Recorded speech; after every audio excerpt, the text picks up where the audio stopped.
They say life can change in an instant. For Ethan Cross, it changed in exactly 12 seconds. What if the most terrifying moment of your life, the one where you face your greatest fear, also brings you face to face with an unexpected miracle? Before we dive into this heart-stopping tale of destiny and profound transformation, hit that subscribe button, give this video a like, and tell us in the comments if you believe in miracles. One moment, Ethan Cross was sipping overpriced espresso on the terrace of his Manhattan penthouse, idly scrolling through a finance report he'd already read twice.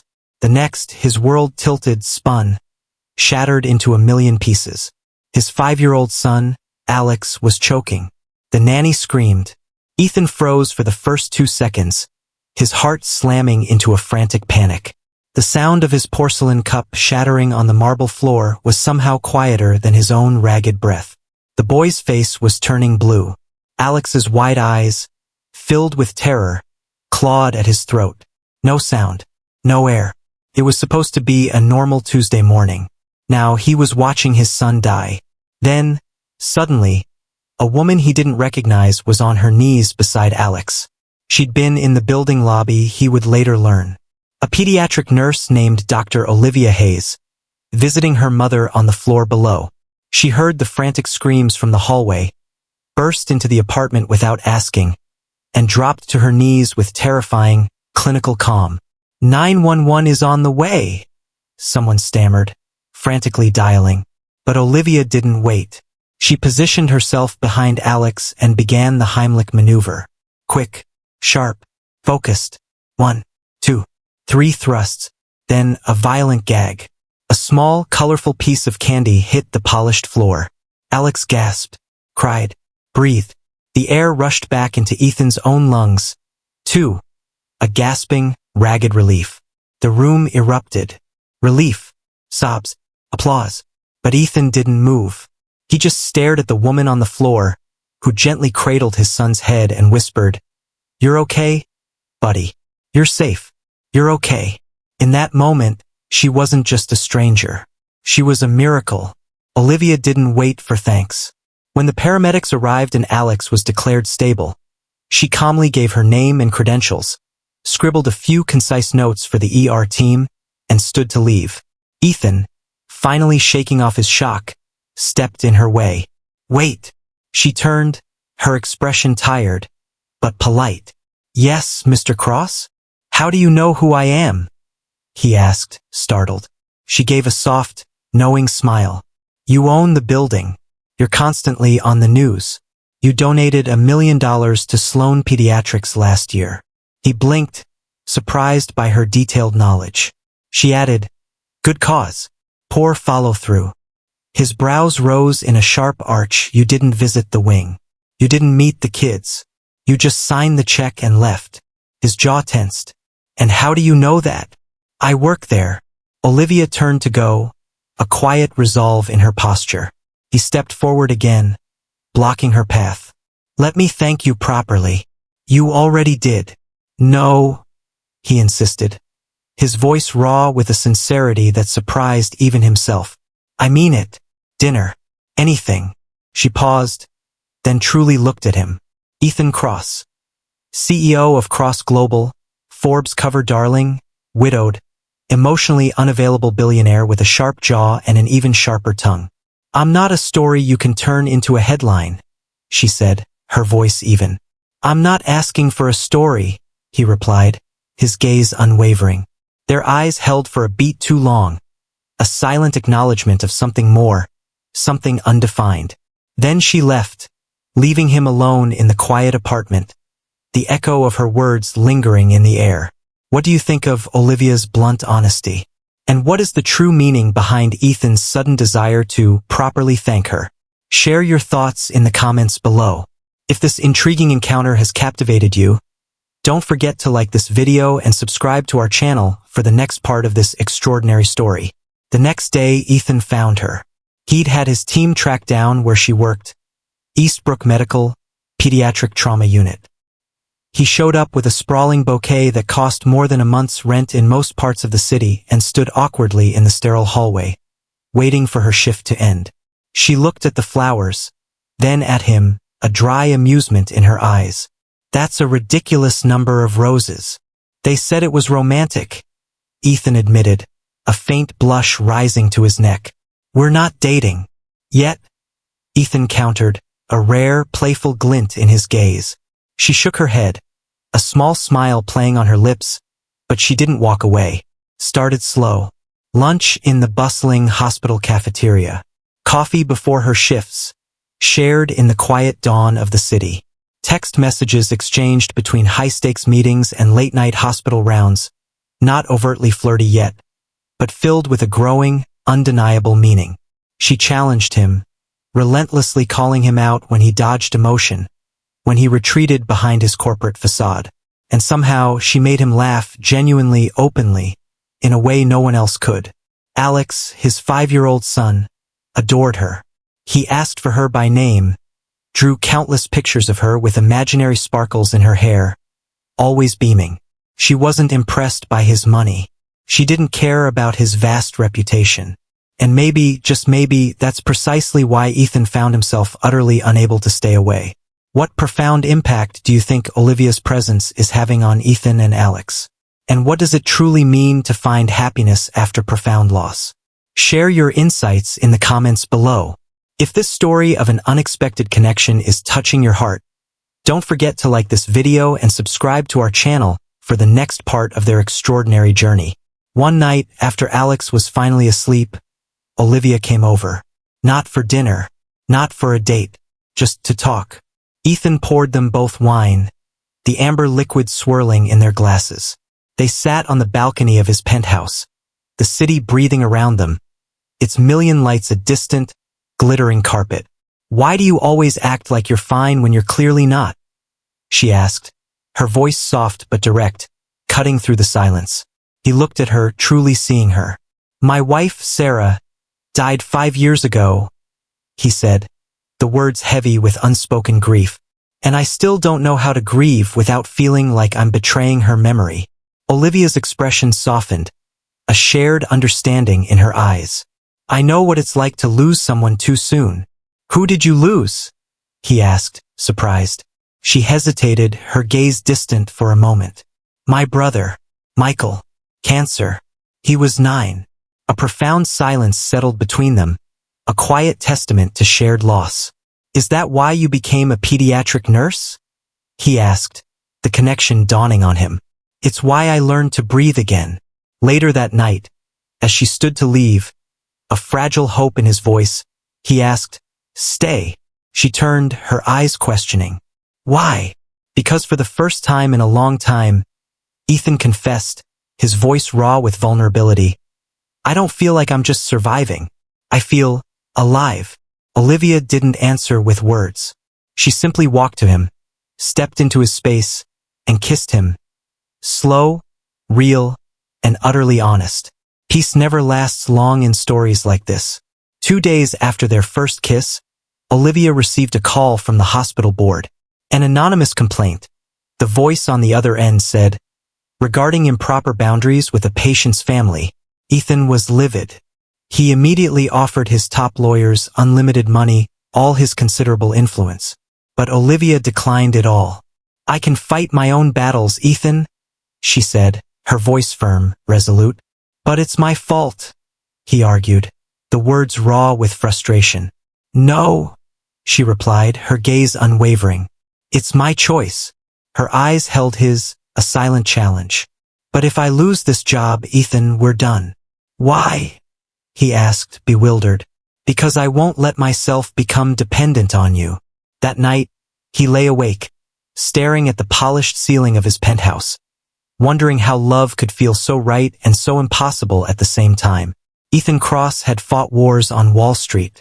He'd faced down ruthless CEOs, defiant senators, and scandal-hungry journalists. But nothing felt as personal, or as utterly helpless, as watching Olivia walk into a closed-door disciplinary hearing with her career on the line, knowing there wasn't a single dollar he could spend to fix it without making everything worse.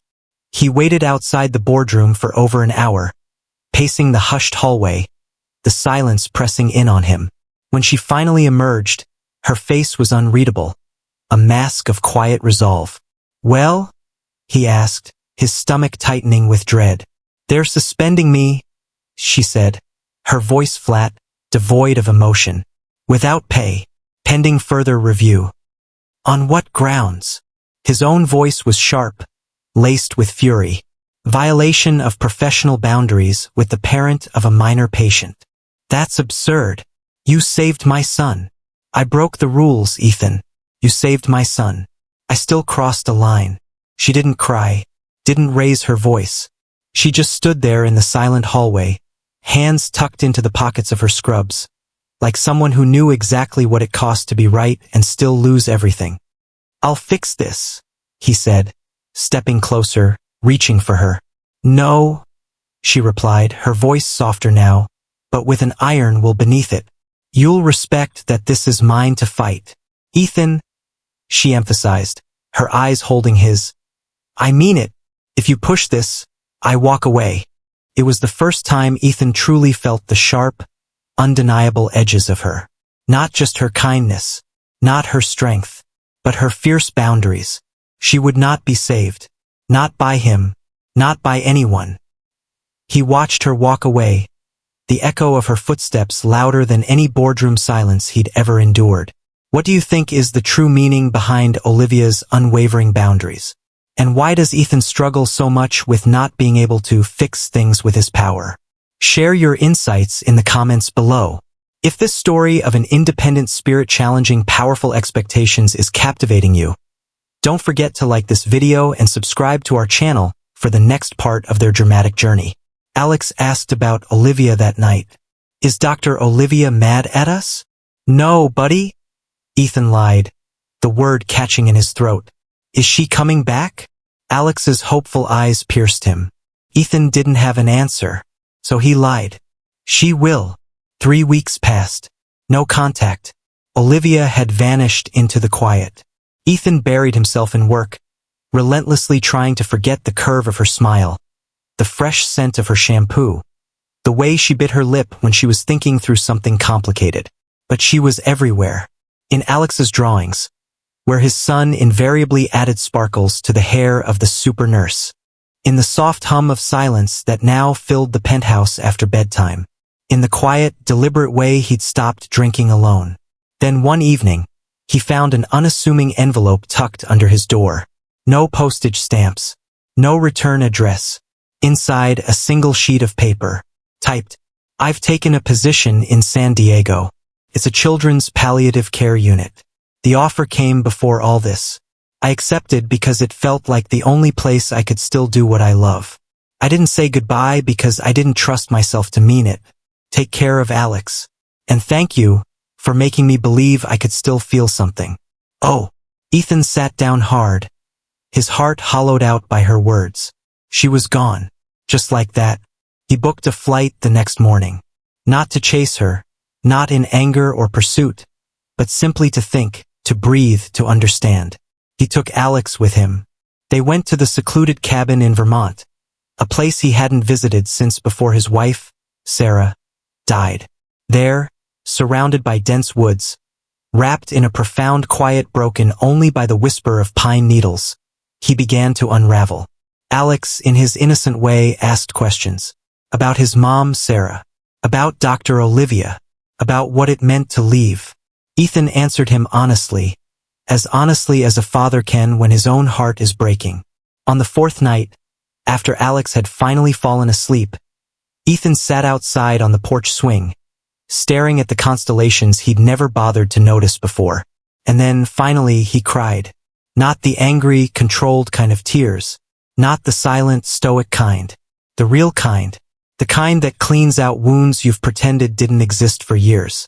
He cried for Sarah, the love he'd lost too soon. For Olivia, the hope he'd pushed away. And for the boy inside him who had never learned how to say, I need you, until it was far, far too late. What do you think is the true meaning of grief, and how does it reshape us? And do you believe Ethan's raw honesty with Alex is a step towards his own healing?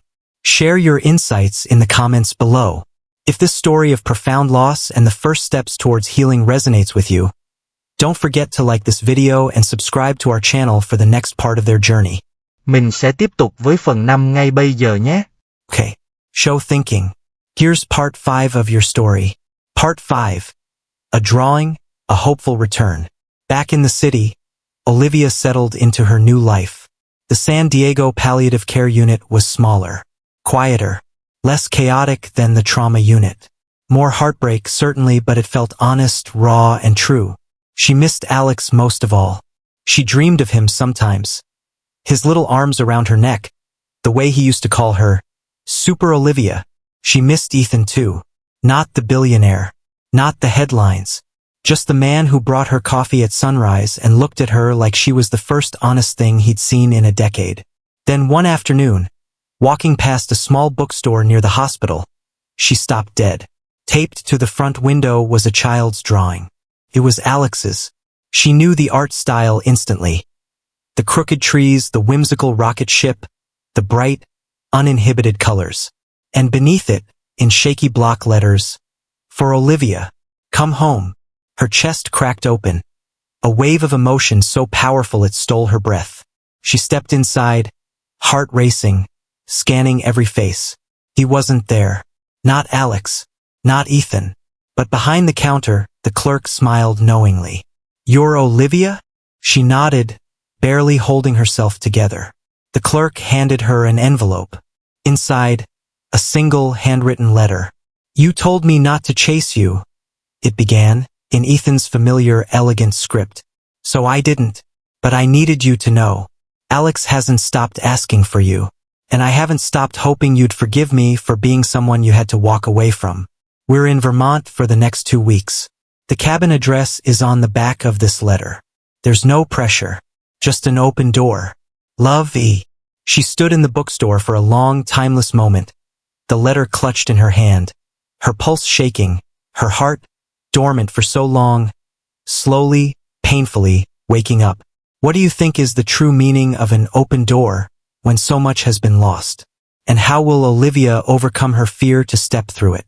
Share your insights in the comments below. If this story of second chances and profound emotional awakening is gripping you, don't forget to like this video and subscribe to our channel for the next heartwarming chapter. Olivia didn't decide right away. She held the letter for a full day, tucking it into the pocket of her coat, unfolding it a dozen times, rereading it every time the fear in her chest got too loud. She told herself it wasn't a good idea, that going to Vermont would only reopen something that was already bleeding. But there was a drawing taped to the front window of a bookstore 3,000 miles from Manhattan, made by a 5-year-old boy who still called her his favorite person. And that mattered. It mattered more than pride, more than fear, more than the pieces of her heart she had tried to patch together on her own. She packed a small bag, told her new supervisor she needed a few days, booked a last-minute flight to Burlington, rented a car, and drove through a fog-draped countryside with the windows cracked and the heater on full blast. Vermont was colder than she remembered. Or maybe she just felt smaller inside the vast, hushed silence. The cabin was tucked into the very edge of a dense pine forest, perched above a quiet, mirror-smooth lake. When she stepped onto the porch, suitcase in hand, she didn't know what to expect. Ethan opened the door before she could even knock. For a moment, neither of them spoke, the air thick with unspoken emotions. Then Alex's voice, a joyful shout, broke the tension. "Olivia!" He barreled into her legs, nearly knocking her over. She dropped to her knees, hugging him so tightly he squealed with delight. "I missed you," he said, his voice muffled against her shoulder. "I missed you too, buddy," she responded, tears welling in her eyes. Ethan watched from the doorway, one hand on the frame, like he needed to ground himself against the surreal reality of her return. "You came," he said softly, his voice filled with a raw, unadulterated hope. Olivia stood, nodding once. "You said there'd be an open door. There always will be." The first night they said little. Alex proudly showed her his new drawings. Olivia helped him with a complicated puzzle, their heads bent close.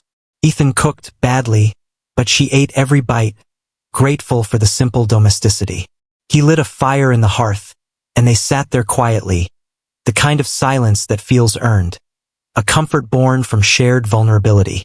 Later, after Alex went to bed, Olivia stepped onto the porch, drawn by the quiet beauty of the moonlit forest. Ethan followed, his presence a warm, reassuring shadow. "You didn't have to come," he said. "I know. Why did you?" She looked out at the towering trees, her gaze distant. "Because I couldn't stop hearing your son's laugh in my dreams. And because your letter didn't ask for forgiveness. It just offered a door." Ethan swallowed hard, his throat tight. "And do I get forgiveness?" "Not all at once," she responded softly, turning to face him. "But I wouldn't be here if I didn't want to try." They talked for hours, about everything and nothing. Ethan told her about Sarah's favorite song, a melancholic Chopin piece she used to play. Olivia told him how she still kept Michael's worn baseball glove in her closet. They didn't touch. They didn't need to. Just sitting beside each other felt like enough. The next morning, Olivia woke to the intoxicating smell of pancakes and the sound of laughter. She followed the joyful noise to the kitchen. Alex was on a stool, perched precariously, attempting to flip pancakes with Ethan's help. Batter was everywhere, on the counter, on their clothes, even on Alex's cheek. "Daddy said he's trying to be domestic," Alex announced proudly. Ethan smirked, a smudge of flour on his nose. "Failing spectacularly." Olivia smiled, a soft, genuine smile that reached her eyes. "You're not failing." She didn't mean the pancakes. He knew that. They stayed 4 days, allowing the cabin's quiet solitude to wrap around them, healing unseen wounds. On the third night, as the fire in the hearth burned low, Ethan handed her a wrapped package. "I wanted to give you something," he said, his voice soft. "But it's not jewelry, or flowers, or anything that costs more than $15. Inside, nestled simply, was a leather-bound journal. The first page read, "Things I never said, but should have." It was filled with short, raw entries, moments, feelings, profound regrets, and fragile hopes. The last page was blank, save for one line at the top. "If you're reading this, I love you." Olivia traced the words with her fingers, her breath catching. "I'm scared," she whispered, the honesty a painful admission. "So am I," he replied, his gaze steady, mirroring her vulnerability. "But I've lived enough years building empires. I want to spend the rest building something real."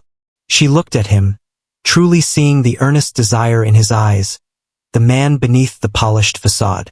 And this time she didn't hold back. She leaned in and kissed him, slowly, deeply, like she had been waiting her whole life to be met halfway. What profound shift has occurred in Ethan's priorities? And how does Olivia's courage inspire him to build something truly meaningful? Share your insights in the comments below. If this story of an unexpected love blooming from the ashes of grief is touching your heart, don't forget to like this video and subscribe to our channel for the next heartwarming chapter. That night, after Alex was asleep, nestled safely in his new bed in the cabin, Ethan pulled a small velvet box from the drawer by the bedside. Olivia's breath hitched, her heart leaping. "No," he said quickly, guessing her thought, a gentle smile on his lips. "Not that." He opened the box. Inside, gleaming softly, was a single silver key. "To the cabin?" she asked, bewildered. "To the next chapter," he clarified, his voice filled with a quiet promise. "Wherever we write it." She took it, closing her hand around the small metallic shape, feeling the immense weight of its symbolism. "I'm ready," she whispered. They didn't rush back to Manhattan. They let the forest hold them a little longer. Let the quiet stretch until it transformed into a profound, healing peace. They read stories by the crackling fire, cooked badly and laughed loudly, their joy echoing through the wooden beams. They fell in love, not like a sudden violent crash, but like a sunrise, slow, certain, undeniable, warming them from the inside out. They returned to Manhattan in early spring, the city shedding its winter skin beneath a veil of early blooms and golden light. Olivia moved into Ethan's penthouse, not because he asked, but because one evening she brought over a small bag and simply never took it back. Her scrubs began appearing in his laundry, Her favorite mug claimed a spot beside his on the kitchen shelf, and Alex, his 5-year-old son, began referring to her room as Mom's room, without hesitation or instruction. The word terrified Olivia. That weight, that profound expectation. But it warmed her too because he meant it genuinely, naturally. And Ethan never corrected him. He just smiled. A quiet, reverent expression. Like he couldn't believe this precious second chance had miraculously landed in his lap. Olivia started working again, part-time, at a non-profit children's clinic downtown. It wasn't the high-stakes pediatric trauma unit she'd left behind, but it felt good, felt clean, felt impactful. And, most importantly, it was entirely hers. She made her own rules this time, drew her own lines. Her identity no longer hung on a hospital badge or defined by sacrifice. She was meticulously building a life. One with boundaries. One with balance. Then came the gala. A prestigious benefit for pediatric mental health, hosted at one of Ethan's sleek downtown properties. He insisted Olivia attend, not merely as his date, but as the evening's keynote speaker. They asked for someone who's lived it on both sides, he said, his eyes earnest. And you're the only person I trust with that kind of truth. Olivia hesitated. Public speaking wasn't her thing. Spotlights weren't her thing. Standing in front of a ballroom full of powerful billionaires, cunning politicians, and perfectly polished, impossibly elegant women? Definitely not her thing. But she said yes anyway, because growth, she knew, often comes wrapped in discomfort. That night, she wore a navy satin gown, and a borrowed courage that shimmered like the fabric. Ethan watched her from across the vast, glittering room like he was seeing something truly sacred, his gaze unwavering, filled with profound reverence. What do you think is the true power of sharing one's authentic story, especially after profound struggle? And how will Olivia's vulnerability resonate with such a powerful audience? Share your insights in the comments below. If this story of courage and stepping into one's truth is inspiring you, don't forget to like this video and subscribe to our channel for the next pivotal chapter. Olivia stepped onto the stage, her navy satin gown shimmering under the bright lights. Her voice trembled for only the first 5 seconds, a fragile human tremor. Then, she anchored herself, finding strength in the unwavering gazes of Ethan and Alex in the front row. I'm not here to tell you about statistics, she began, her voice steady and clear. You can read those in the program. I'm here to talk about the moments between the emergencies, the quiet heartbreaks, the impossible choices, the children who survive, the ones who don't, and the people who carry them anyway. A profound silence fell over the room, held like a collective breath. I've been in trauma rooms. I've held hands during chemo. I've walked out of hospital rooms knowing the next time I walked in, there wouldn't be a child in the bed anymore. Olivia looked directly at the powerful, polished faces in the crowd. But I've also seen miracles. I've seen healing. And I've seen what love can do when it walks in during the worst moment and stays. Her eyes flicked to Ethan, a silent, powerful acknowledgement passing between them. Healing doesn't always come in hospitals. Sometimes it comes in people. The room erupted when she finished. A wave of applause and emotional release. Ethan was the first to stand, his face radiant with pride. And afterward, when she stepped off stage, shaking and breathless from the raw emotion she had just poured out, he pulled her close and whispered, I've never been more proud of anyone in my life. But the next morning, everything changed. A news outlet ran a venomous headline, Billionaire's girlfriend accused of unprofessional conduct in pediatric unit. Someone had anonymously leaked the original complaint. The suspension, the board hearing, details were twisted, facts distorted. Anonymous quotes from hospital insiders claimed favoritism, manipulation, and blurred ethical lines. It was ugly, and it spread like wildfire. Ethan's PR team moved immediately, issuing furious denials, statements, and legal threats. But the damage was done. Olivia's nonprofit clinic received dozens of angry messages. Parents pulling their kids from programs, donors threatening to withdraw support. She was publicly called a fraud, a gold digger, just another headline. What do you think is the most painful accusation Olivia faced, and why? And how will she fight back against such public slander? Share your thoughts in the comments below. If this story of resilience against injustice is gripping you, don't forget to like this video and subscribe to our channel for the next powerful revelation. Ethan wanted to burn everything down. His rage was monumental, but Olivia wouldn't let him. "I fought to be someone I could be proud of," she said, her voice quiet but firm. "I won't lose that now just because people are louder than the truth." "I can protect you," Ethan insisted, his fists clenched. "I'm not asking for protection," she replied, meeting his gaze. "I'm asking you to believe me." He did. Of course he did. But this wasn't about belief. It was about power. And Olivia was done letting hers be taken. She held a press conference. Alone. She stood before the cameras in a simple gray blazer. No makeup, no handlers, just her. "I'm not perfect," she said, her voice unwavering. "But I'm honest. I've spent my life walking into rooms people run from. I've lost patience. I've made mistakes. But I've never, not once, exploited a child for personal gain. And I certainly didn't fall in love with a man because of his bank account." She paused, her eyes scanning the faces of the journalists, holding their gaze. "I fell in love with him because he made me feel like I was more than what I'd survived." The room was silent, utterly hushed. Then someone asked, "Do you regret the relationship?" Olivia looked straight into the camera, her integrity shining through. "No," she said, "because he and his son reminded me that love can be real, even after the worst happens. And I'll never apologize for that." By nightfall, the tide had turned. The vicious story shifted. A deluge of support flooded in. Letters, donations, heartfelt apologies. The clinic swiftly reinstated her full-time. The hospital board issued a public apology. The people who mattered knew the truth.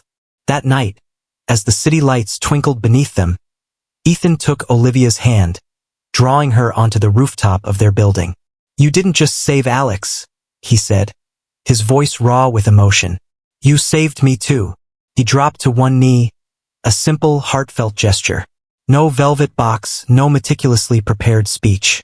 Just a small gold ring, held between two fingers, shining softly in the dim light. "Marry me, Olivia Hayes." Olivia's breath caught, a choked laugh escaping her lips, tears streaming down her face.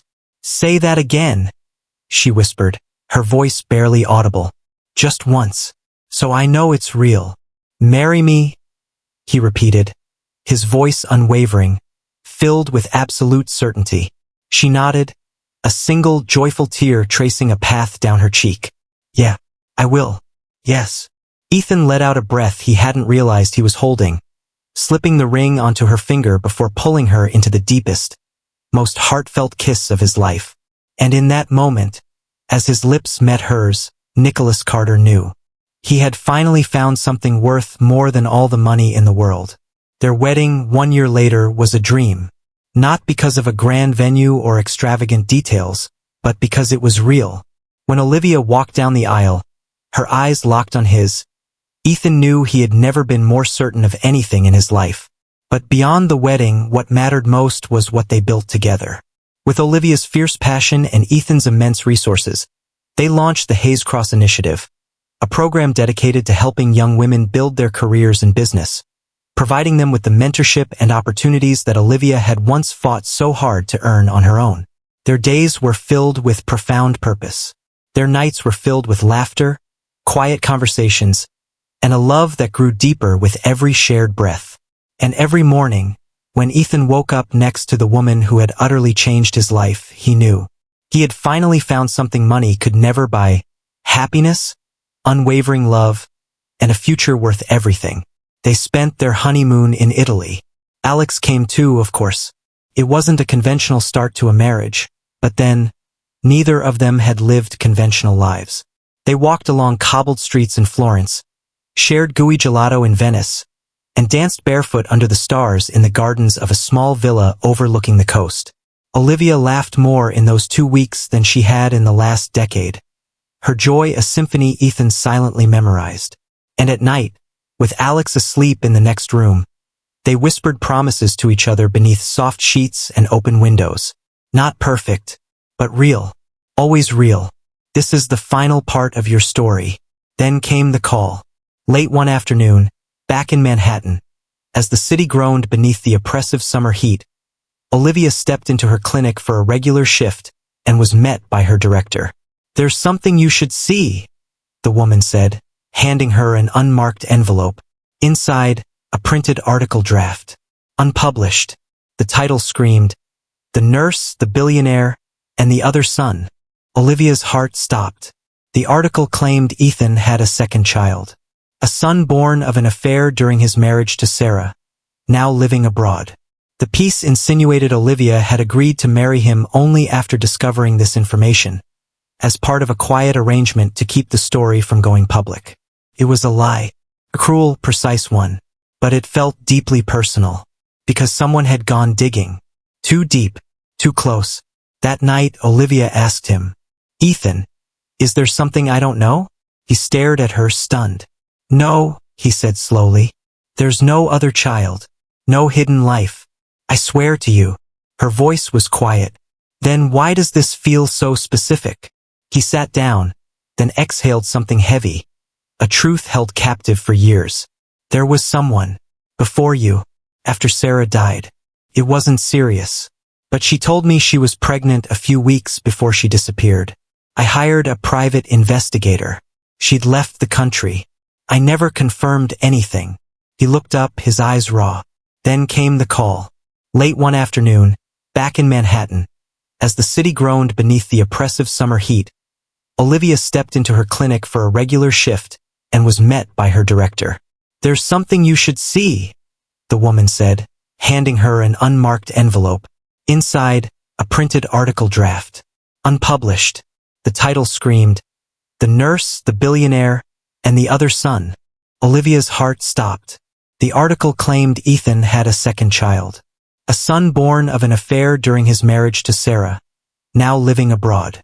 The piece insinuated Olivia had agreed to marry him only after discovering this information, as part of a quiet arrangement to keep the story from going public. It was a lie, a cruel, precise one, but it felt deeply personal, because someone had gone digging. Too deep, too close. That night, Olivia asked him, "Ethan, is there something I don't know?" He stared at her, stunned. "No," he said slowly. "There's no other child. No hidden life. I swear to you." Her voice was quiet. "Then why does this feel so specific?" He sat down, then exhaled something heavy. A truth held captive for years. "There was someone. Before you. After Sarah died. It wasn't serious. But she told me she was pregnant a few weeks before she disappeared. I hired a private investigator. She'd left the country. I never confirmed anything." He looked up, his eyes raw. "I haven't told anyone, not even my lawyers, because I didn't want to chase ghosts." Olivia stood still. "Ethan, if there's even a chance." "I know." Silence filled the room. Then she asked, quietly, "What would you do if it were true?" He didn't hesitate. "I'd find him. I'd bring him home."